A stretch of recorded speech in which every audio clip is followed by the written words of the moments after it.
इतने दूर से यहाँ पर आए हुए हैं।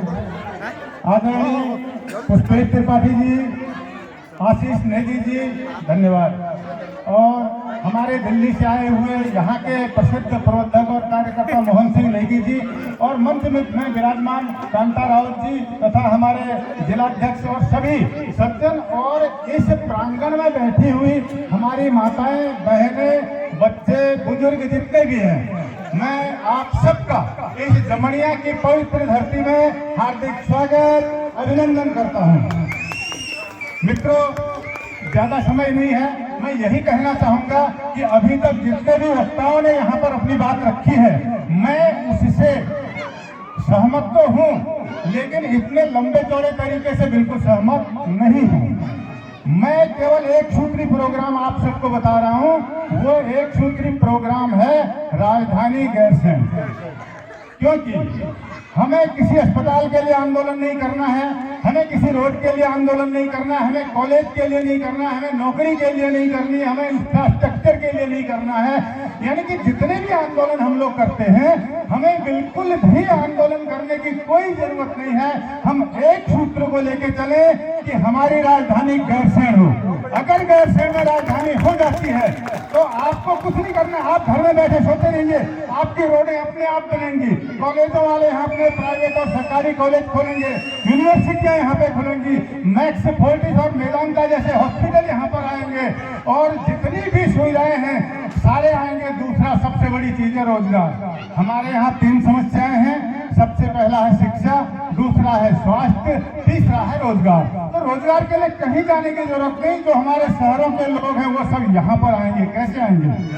जब हमारा गैरसैंण हमारी दिल्ली से जुड़ेगा, या जितनी भी रोडें गैरसैंण में जुड़ती है, चाहे हरिद्वार से जुड़ती हैं, भारतपुरा से जुड़ती है, लखनऊ से जुड़ती है, वो यहाँ जुड़ेंगे, तो वहां से लेके यहाँ तक जितने लोग आएंगे सबको रोजगार मिलेगा। चाहे वो चाय वाले से लेकर के और बड़े बड़े जो बिल्डर हैं या अमीर हैं, करोड़पति हैं, उन तक, या एक चपरासी से लेके IAS अधिकारी तक सब प्रकार का रोजगार यहाँ पर होगा, और लाखों की तादाद में होगा। यहाँ पे मिस्त्री होगा, कारपेंटर होगा, मकान बनाने वाले होंगे, घर बनाने वाले होंगे, रोड बनाने वाले होंगे, टेक्नीशियन होंगे, इंजीनियर होंगे, डॉक्टर होंगे, शिक्षाविद होंगे, मजदूर होंगे। तो सबके लिए करोड़ों की तादाद में यहाँ पर रोजगार मिलेगा। इसलिए मेरा मंत्र है कि एक आंदोलन पर हमें जोर देना चाहिए, केवल राजधानी गैरसैंण। ये जब बन जाएगा तो हमें कुछ चिंता की जरूरत नहीं। अभी मैं आपको बताता हूँ, मैं खुद भी जब से बीजेपी सरकार में, मैं बीजेपी का वोटर हूँ। आज मैं इस जमनिया के मंच से, इस भरी हुई जनता के बीच में से बीजेपी को चुनौती देता हूँ कि अगर आप में दम है, और आप 2000 से लेके अब तक कांग्रेस और बीजेपी बारी बारी यहाँ पर बैठे हुए हैं, अगर आप लोगों के दम है, आप लोगों के अंदर जनता के लिए कोई प्रतिबद्धता है, कोई जवाबदारी है, तो 27 मार्च में चुनाव आने से पहले इस 2026 में गैरसैंण को स्थायी राजधानी घोषित करें, और उसके लिए जो पहला फंड है उसको जारी करें और उसका काम शुरू कर दें। हमें स्थायी राजधानी नहीं चाहिए। भराड़ीसैंण में इन्होंने 2-4 बंगले बना रखे हैं मंत्रियों, विधायकों और अपने अधिकारियों के लिए। वो राजधानी नहीं है, नहीं ग्रीष्मकालीन कोई राजधानी है। वो गढ़वाल और कुमाऊं को लड़ाने के लिए बनाई गई एक बिल्डिंग है, और मस्ती करने के लिए बनाया गया एक रिजॉर्ट है, जहां पर ये साल भर में 2 बार आते हैं और मस्ती करते हैं। रिजॉर्ट में आते हैं, 3 दिन मस्ती करते हैं। अभी 9 तारीख को फिर आने वाले मस्ती करने के लिए। मैं आप सबसे कहता हूँ, इस बार इनको बता दें कि मस्ती कैसे होती है। इस बार के इस वित्त जो ये अपना बजट सत्र यहाँ पर होने वाला है, उस बजट सत्र को यहाँ पर इनको बजट सत्र हो या न हो, वो तो होता रहेगा, वो वैसे भी पास हो जाता है ध्वनिमत से। लेकिन यहाँ पर गैरसैंण को स्थायी राजधानी घोषित किया जाए। अगर ये घोषित कर देते हैं तो हमारा अगला वोट भी बीजेपी को जाएगा। कोई दिक्कत नहीं सर, क्योंकि हमें तो विकास चाहिए ना। हमें गद्दी में नहीं बैठना है, हमें गद्दी में नहीं बैठना है, हमें विकास चाहिए। ये जो जनता जमीन में बैठी है उस पर बैठना चाहिए। मैं सबसे पहले आप सबका स्वागत करता हूँ। मैं मंच में बैठने वालों को उतना महत्व नहीं देता जितना आप जनता को देता हूँ। कोई भी समारोह होता है, कोई भी फंक्शन होता है, कोई रैली होती है, स्टेडियम में गेम होता है, अगर जनता नहीं होगी तो क्या कर लेंगे वो खिलाड़ी, क्या कर लेंगे वो अभिनेता, क्या कर लेंगे वो कलाकार? कुछ भी नहीं कर सकते।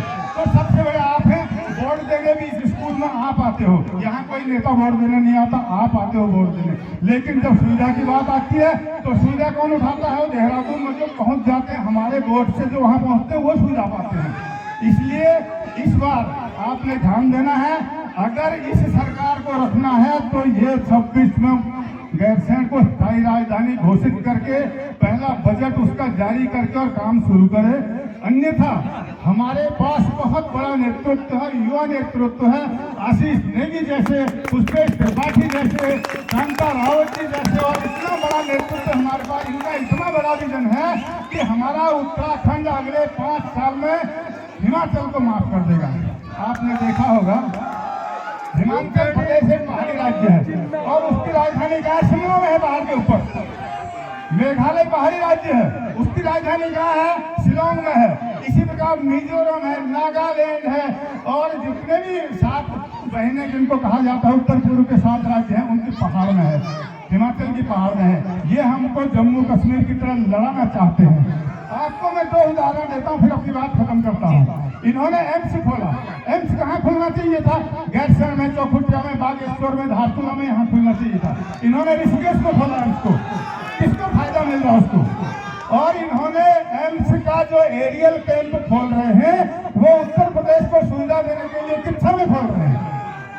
दूसरा, इन्होंने हमारा एक इंजीनियरिंग कॉलेज और यूनिवर्सिटी इन्होंने खाली निगल दी उसको, जो हमारा engineering college of function college of civil engineering था रुड़की में, वो उसको इंजीनियरिंग कॉलेज ही रहने देते। जब आईआईटी हमारे राज्य में मंजूर हुई तो आईआईटी उसको बनाने की क्या जरूरत थी? नई आईआईटी बननी चाहिए थी हमारे बाहर में। केंद्रीय विद्यालय इन्होंने हेमोजी नंदन बहुगुणा यूनिवर्सिटी को केंद्रीय विद्यालय घोषित कर दिया। एक नया केंद्रीय विद्यालय नहीं बन सकता था क्या? तो इसको भी ये लोग निकल गए। और जबकि जम्मू कश्मीर में इन्होंने जम्मू को नई बिल्डिंग दे करके आईआईएम दिया, आईआईटी दी, श्रीनगर को आईआईएम दिया, आईआईटी दी और एम्स दिया, दोनों दिए। हमको क्या दिया? हमारा ये गढ़वाल विश्वविद्यालय को खा गया और उनकी इंजीनियरिंग कॉलेज को खा गए। तो इसलिए मैं आप सबसे रिक्वेस्ट करता हूँ कि 1897 में हमारे इस उत्तराखंड राज्य के लिए आंदोलन शुरू हुआ था और 1979 में पुष्पेश त्रिपाठी जी के जन्म से 1 साल पहले उत्तराखंड कांगल का गठन हुआ था। हमने बहुत मार खाई, शहीद हुए, सब कुछ हुआ, चाहे खटीमा हो, मुजफ्फरनगर तिराहा हो या गढ़वाल में हो, हमने बहुत कष्ट उठाए।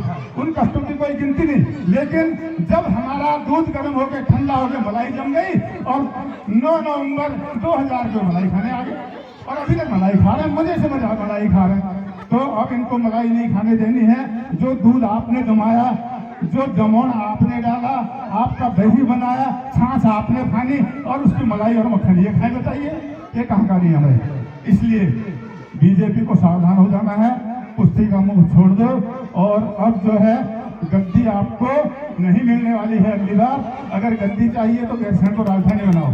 इसी के साथ मैं आपका सबका धन्यवाद करता हूं और मोहन सिंह जी को विशेष धन्यवाद देता हूं इस कार्यक्रम का आयोजन के लिए। मैं भी इनके साथ इंदिरापुरम में रहता हूं, लेकिन ये मुझे नहीं जानते हैं, शायद हम जानने लगेंगे। धन्यवाद, नमस्कार। जय पहाड़, जय पहाड़ी। आशीष भाई